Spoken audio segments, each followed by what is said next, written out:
Hola, muy buenas. ¿Qué tal? ¿Todo bien? ¿Todo correcto? Ojalá que sí. Vamos a continuar con estos temas de Teología 1. Hoy vamos a hablar de dos temas en uno, el de la promesa de salvación y los patriarcas. Comenzamos con el de la promesa de salvación. Fíjense que la salvación es personal, es algo que no se puede lograr por ningún medio, nada más que tú mismo. Nadie lo puede hacer por ti, ni por más que se sacrifique, ni por más que haya las cosas. No, ¿verdad? No puede salvarse nadie más que tú mismo. Entonces, Dios siempre es el que toma la iniciativa.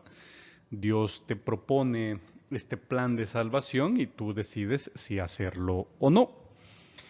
San Agustín tiene una frase muy bonita y es que Dios que te creó sin ti no te salvará sin ti. Es cierto, ninguno de nosotros pidió venir a la existencia.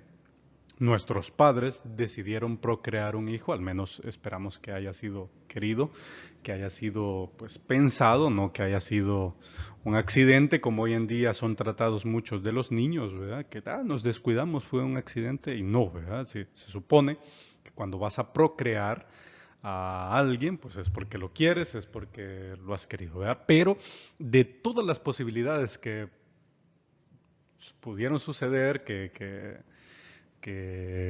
estaban ahí, pues por decirlo así, biológicamente, de todos los espermas que surgen en el acto sexo coital, pues fuiste tú, fue tu esperma, fue el que llevaba tu código genético, el afortunado que vino a la existencia. Entonces, Dios que te crea sin ti, no te va a salvar sin ti. Aunque no hayamos querido venir a este mundo, pues si queremos ser salvados o no queremos, ya depende de nosotros. Pienso que la frase esta de San Agustín es bastante fuerte, ¿verdad? Porque mm, Dios te crea y te llamó a la existencia aunque tú no lo quisieras, pero después de eso te respeta tu decisión y si tú quieres estar con Él, lo tomas y si no, no.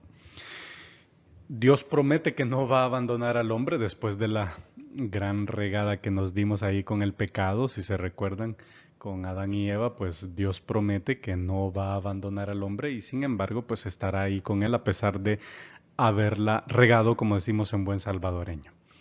Y al final el mal va a ser vencido. De alguna u otra forma, Dios tiene pensado cómo va a acabar con el mal. Bien, desde la Sagrada Escritura, fíjense, en Génesis 3:15 y Apocalipsis 12:1-5 son las dos citas bíblicas que hablan acerca de esta promesa de salvación. Pero es muy importante resaltar la de Génesis 3:15 porque fíjense, es un versículo nada más, súper sencillo, pero a este versículo se le ha llamado teológicamente el protoevangelio. Proto significa primero y pues evangelio ya sabemos que es la buena nueva, el anuncio de la buena noticia. Entonces es el primero de los evangelios. O sea, este versículo es considerado como el primer anuncio de que Jesús va a venir, ¿verdad? Entonces, lo vamos a leer, dice que va a poner enemistad entre ti y la mujer, entre tu linaje y su linaje. Le está hablando a la serpiente. Le dice, él, el linaje de la mujer, te va a pisar la cabeza mientras tú acechas su calcañar. Nosotros en salvadoreño decimos carcañal, por eso nos suena bien difícil decir calcañar, pero es el talón, ¿verdad? Es el tobillo, es eso lo que va a estar acechando. Entonces le dice, ¿cuál es la importancia de esto? Que al demonio le dice, el linaje de una mujer, o sea, la descendencia de una mujer te va a aplastar la cabeza, te va a matar. ¿Ok? Entonces, quédense con esta idea. Y en Apocalipsis 12:1, versículo del 1 al 5, dice que una mujer daba a luz, ¿verdad? Y había un gran dragón simbolizando al demonio que estaba esperando allí a que tuviera su hijo para que, ¿para qué? O sea, se lo iba a comer, no quería que que naciera, porque ese hijo era el que iba a regir a todas las naciones, ¿verdad? Con cetro de hierro. Entonces, el dragón siempre está al acecho, siempre está pendiente de ese linaje de una mujer. ¿Ok? Esto es muy importante porque está hablando de que habrá una mujer que dará a luz al Salvador, y evidentemente nosotros a estas alturas ya sabemos que es María y Jesús, ¿verdad? Pero imagínense, desde el Génesis ya estaba pensado que iba a suceder esto. Entonces por eso se le llama protoevangelio. Bien, desde el cine, fíjense que hay dos escenas muy particulares y es con respecto a la película de la Pasión de Cristo, ¿verdad? Entonces quiero que veamos esta, la vamos a ir comentando, esta escena. En esta escena, fíjense, Jesús está siendo azotado, ¿verdad? Jesús está siendo maltratado y aparece el diablo, siempre al acecho.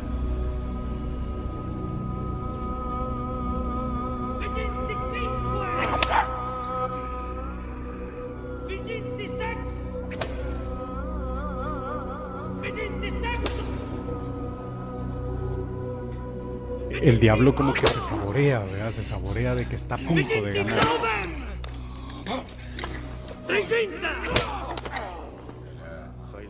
Perdón por la crudeza de las imágenes, pero es necesario verlo, ¿verdad? Esta película está muy llena de simbolismos y es súper genial por eso.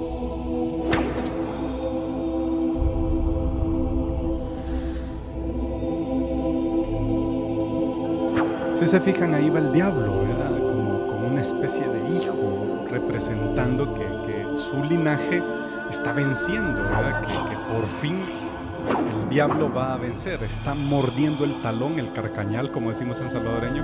Le está mordiendo el carcañal, está doliendo, ¿verdad? Pero llegará el momento en el que le aplaste la cabeza.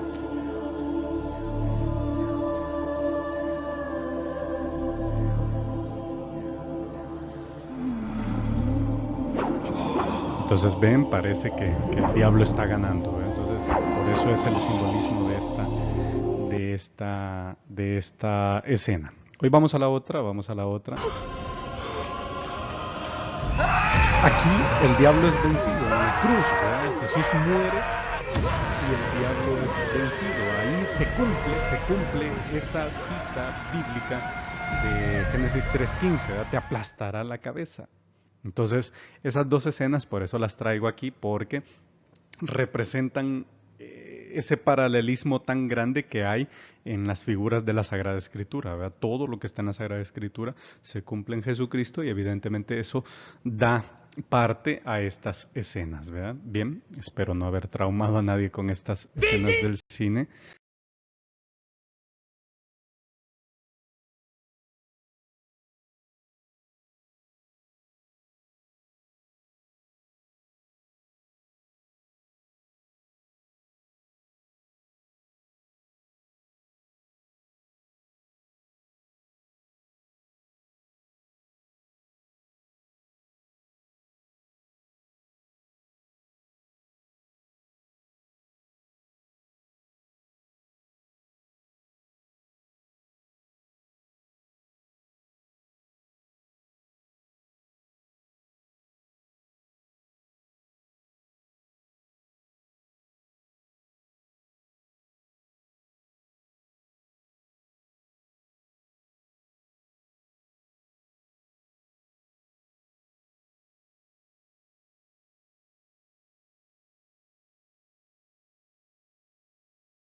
Y pasamos a el siguiente temita, que es el de los patriarcas.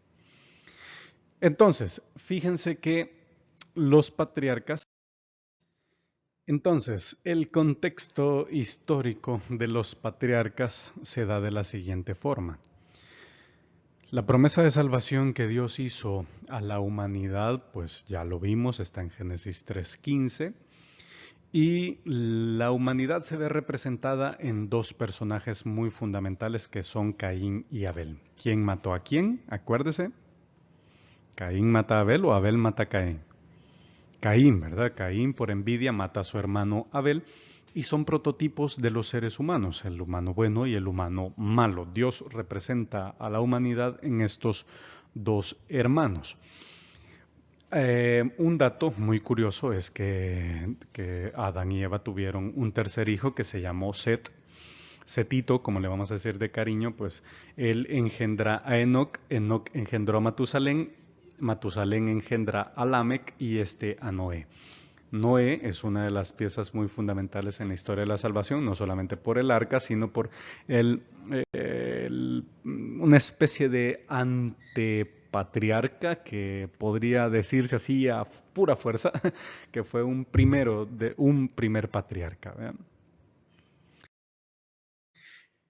Entonces, Dios al ver que había maldad, ¿vea? Maldad en el mundo, decide hacer un diluvio, decide mandar esta tempestad para que purificar al pueblo, mejor dicho, a la humanidad, a su creación. Noé tuvo 3 hijos, el primero fue Sem, según la historia universal, pues es el padre de los semitas. Cam fue el padre de los cananeos y Jafet fue padre de los indoeuropeos, de estas 3 razas. Esto es historia universal, en la Sagrada Escritura no se menciona la descendencia de estos señores así como un pueblo o una cultura establecida, pero según la literatura universal así fue, ¿verdad? Y algo de verdad tendrá. Entonces, durante 40 días y 40 noches, pues llovió, y el número 40 en la Sagrada Escritura tiene un significado muy particular que es la preparación o purificación. 40 días el diluvio, 40 años vagando en el desierto para purificarse y prepararse a la entrada de la tierra prometida. Más adelante lo vamos a ver ese tema. Jesucristo estuvo 40 días preparándose para su ministerio público. Por tanto, si se fijan, el número 40 eso significa. Para los que son católicos, la palabra cuaresma viene de ahí, de 40 días de preparación hacia la Pascua, ¿verdad? Entonces, es un número muy simbólico dentro de la Sagrada Escritura. Y el agua, fíjense, el agua siempre, siempre, siempre en la Sagrada Escritura significa purificación o limpieza. Donde quiera que haya un episodio de la Sagrada Escritura que tenga que ver con agua, eso significa. Después del diluvio, después de los hijos de Noé y todo lo que les pasó, pues surge lo de la Torre de Babel. Fíjense que esto es un pasaje muy particular, a mí me llama mucho la atención porque, fíjense, dice que ellos querían hacer una ciudad, ¿vea? Y una torre que llegara hasta el cielo y que se querían hacer famosos, eran un prototipo de los TikTok, ¿verdad? De los TikTokers de hoy en día, querían hacerse famoso, que la gente los recordara por algo que habían hecho. Dios baja a la ciudad, baja a ver, y fíjense una cuestión bien curiosa, allí lo están leyendo ustedes, y es que dice que son un pueblo, son un solo pueblo, dice, con un mismo lenguaje, y este es el comienzo de su obra. Ahora, dice, nada de cuanto se propongan les será imposible. Confundamos su lenguaje para que no pase a más. Yo no sé hasta qué punto Dios como que sintió miedo del hombre, ¿verdad? Le dejo ese interrogante, le dejo ese interrogante. Yo sé que Dios no puede ser amenazado por nada ni por nadie, pero me parece ver que ve que es posible esta obra, ¿verdad? Entonces es bien curioso este pasaje, ¿verdad? Yo se lo traigo porque quiero sembrar esa duda en usted. ¿De verdad Dios le tuvo miedo al ser humano? Le dejo ese interrogante, ¿verdad? Dios en este momento ha decidido formar un pueblo. Ya tiene pensado que tiene que formar un pueblo para hacerlo propio, para ser parte de él, para poder vivir con él y sobre todo pues ayudarle. Entonces, Desde este momento, desde esta purificación que hemos vivido, Dios va preparando un pueblo, ¿ok? Lo escoge. Yo, créanme que no soy antisemita, no soy antijudío, no soy, no. Quiero dejar claro esto, pero una de las cosas que quiero yo que reflexione es ¿por qué Dios escoge a Israel? Como repito, no tengo nada en contra del pueblo judío, créanme que no, esto que quede muy claro. Pero lo que yo quiero resaltar es, o sea, los israelitas o Abraham, que fue al que escogió, como lo vamos a ver en el siguiente tema, eh, o sea, ¿qué podía ofrecerle a Dios? No eran una civilización formada, no eran una civilización grande, no eran una civilización así fuerte. Pensemos en los chinos, pensemos en los egipcios, pensemos en los persas, pensemos en los romanos, pensemos en los griegos, culturas fuertes, culturas grandes que estaban súper desarrolladas y que bien los pudo haber escogido. Yo lo que quiero hacerle ver es que ¿por qué Dios escoge a Israel? O sea, como vuelvo a repetir, no tengo nada en contra del pueblo judío, absolutamente nada. Mi pregunta es, ¿por qué? Pudo haber escogido a cualquier pueblo, a cualquier persona, a cualquier... o sea, pudo haber hecho lo que quisiera, pero ¿por qué este pueblo? Es una respuesta, o mejor dicho, es una pregunta que tiene una respuesta solamente en Dios. Y créanme que cuando yo muera, y si tengo un chancecito ahí de hablar con él cara a cara, yo le voy a preguntar, ¿verdad? ¿Por qué lo escogiste a Israel? ¿Por qué?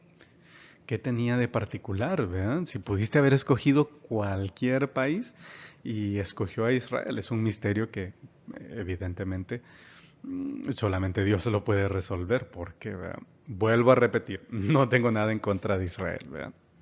Bien, eh, el pueblo poco a poco se va liberando, ya lo vamos a ir viendo en todos estos capítulos, cómo el pueblo de Israel se va formando, se va haciendo cada vez más estrecho, más unido, aunque siempre como todo, como toda civilización, pues tiene sus altos y sus bajos. Va a tener sus caídas, va a tener sus levantadas, y de eso se trata la historia, ¿verdad? La historia de la salvación, la historia de Israel es eso, cómo Dios escoge a un pueblo, el pueblo camina a la par de él, el pueblo hace algo malo, el pueblo pide perdón, Dios lo perdona y vuelve a comenzar ese círculo, ¿verdad? Que hasta cierto punto lo podríamos llamar un círculo vicioso, porque el escogido por Dios, pues siempre comete algo malo y siempre necesita el perdón de su pueblo. Dios le establece una alianza, esa alianza la va a trazar con Abraham. Hacen un pacto, eso significa alianza, un pacto, algo que les una a ambas partes, y el pueblo se compromete a vivir bajo esa alianza. Más adelante vamos a ver que pasan los siglos, pasan los años, y el pueblo pues se olvida de esta alianza y tiene que irla renovando poco a poco, por eso surge una nueva alianza, con Cristo surge una alianza definitiva entre Dios y su pueblo, y pues va a ser, como les digo, ese círculo. ¿Verdad? El pueblo de Israel siempre va a estar recordando esta alianza con la que vive. La nueva alianza es distinta a la antigua, ¿verdad? Podemos decir que el Antiguo Testamento, que va a ser la primera gran parte que vamos a ver, pues no tiene, culturalmente hablando, no tiene nada que ver con el Nuevo Testamento, porque en el Nuevo Testamento ya esa nueva alianza es distinta, es más, es diferente, ¿verdad? No quiero crear dudas ni nada, pero el Dios del Antiguo Testamento es súper diferente al Dios del Nuevo Testamento. El Dios del Antiguo Testamento no es que sean distintos, es el mismo, pero el Dios del Antiguo Testamento es bastante primitivo. Es una figura paterna muy dura, es una figura paterna en la que yo no puedo hacer nada malo porque me vas a castigar. Esa es, en resumen, la visión de Dios que tiene el pueblo de Israel en el Antiguo Testamento. Si tú te fijas, el Dios del Antiguo Testamento no anda con cuentos. Pasa algo malo, te castigo, te mato, te hago tal cosa, pero me las vas a pagar. ¿Verdad? Es un Dios bastante fuerte de carácter y que no perdona tan fácilmente. En cambio, el Dios del Nuevo Testamento es amor y paz, ¿verdad? Jesús dice, amen a sus enemigos. Si te dan un porrazo en el cachete, pon el otro. Pidan y se les va a dar, ¿verdad? Dios es misericordioso, Dios es amor, Dios y tal. Entonces cambia totalmente el discurso. ¿Por qué pasa esto? Porque Dios tiene una pedagogía. Cuando Dios toma las riendas del pueblo de Israel, trata de educarlo, trata de irle revelando poco a poco cómo es que va a llegar a ser la historia definitiva de ese pueblo. Entonces, no hay que asustarnos porque el Dios del Antiguo Testamento es de una forma y el Dios del Nuevo Testamento es de otra forma. Y esta historia de la salvación continúa en la iglesia. Yo quiero hacer un apunte aquí muy personal, muy histórico. Si se fijan, desde el siglo I hasta el siglo XV, todos los cristianos vivimos bajo una misma iglesia. Llámele iglesia católica, llámele iglesia universal, llámele iglesia como usted quiera llamarlo, pero 15 siglos estuvimos unidos. 15 siglos. En el siglo XVI, pues sucede la reforma protestante, la reforma de Lutero, y ahí nos separamos, ¿verdad? Pero 15 siglos, esa historia fue conjunta y compartimos mucho, ¿verdad? O sea, llevamos 5 siglos de separación y tuvimos en conjunto 15 siglos, o sea, es súper fuerte no querer ver esos 15 siglos de unión que tuvimos tanto los evangélicos como los católicos. Pero esa salvación continúa en la iglesia. En algunas iglesias, pues de una u otra forma, pues continúan con esta historia de la salvación. En otras iglesias no, ya se han desviado totalmente del camino, pero no me voy a meter a hacer una crítica fuerte con respecto a eso, no, no se trata de eso. Pero lo que sí se supone que tendría que ser es que una iglesia derivada de esta tradición, de esta doctrina en común, pues tendría que tener en vista la historia de la salvación. Muchísimas gracias por llegar hasta aquí. Ojalá que estos temas estén siendo de mucho entusiasmo, de mucho enriquecimiento para su bagaje cultural y sobre todo su crecimiento en cuestiones de la historia de la salvación. De verdad ha sido un gustazo, espero que haya sido de mucha ayuda y será hasta la próxima.